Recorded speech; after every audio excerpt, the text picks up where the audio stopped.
I'm sure those of you who have worked together, whether it be in children's ministry, in youth ministry, on the building and grounds team, you know that you have a special relationship with the other members that is developed as you work together. You know, I believe in the process. I believe that you have to make sure that there are certain elements that that you exchange affirmations, that you have to keep the relationship always in mind. But the relationship has to work towards that goal. Peter, James, and John had a common goal. They had to get to the mountain. They probably had to keep up with Jesus. It was probably not an easy task, although sometimes the disciples' description of mountains are nothing but molehills for us. But even still, they had to work together to accomplish that. We developed a common goal when I emailed my friends and said, here's this great hike, what do you think? And so we spent all the winter and spring exchanging emails. I downloaded files from the Forest Service and said, what do you think of this? Or what do you think of that? They gave back comments.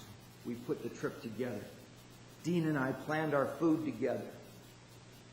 We exchanged common equipment.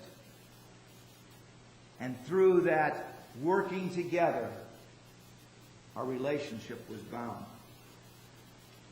But after the relationship is, we have in our society a kind of a go-it-alone mentality. We think that somehow it's more noble to accomplish something by ourselves.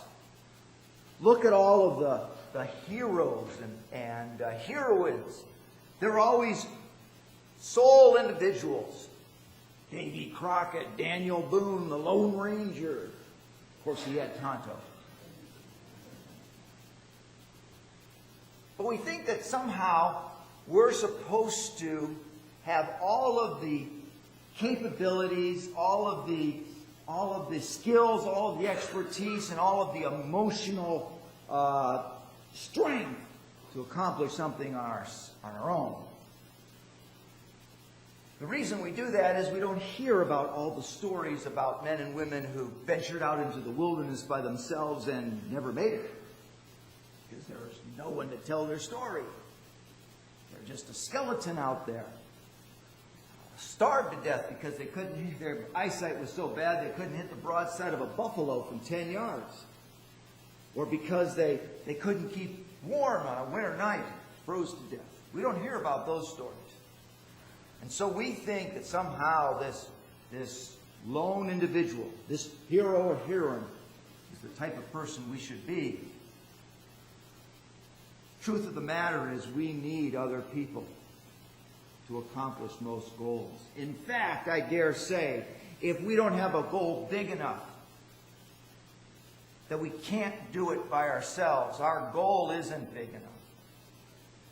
If we don't have a vision that requires people working together, we have a pretty small vision.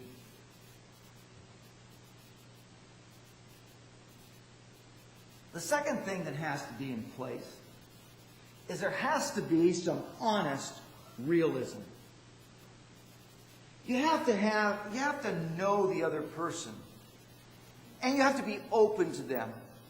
As people work together, you learn certain things about each other. You learn what happens when you lose your keys for the 5th time in one day. You learn how a person reacts when the hammer strikes the thumbnail instead of the nail.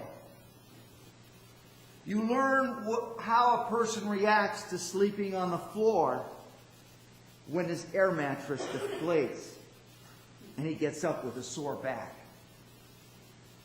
You learn a lot about a person when they have to eat a hastily thrown breakfast together.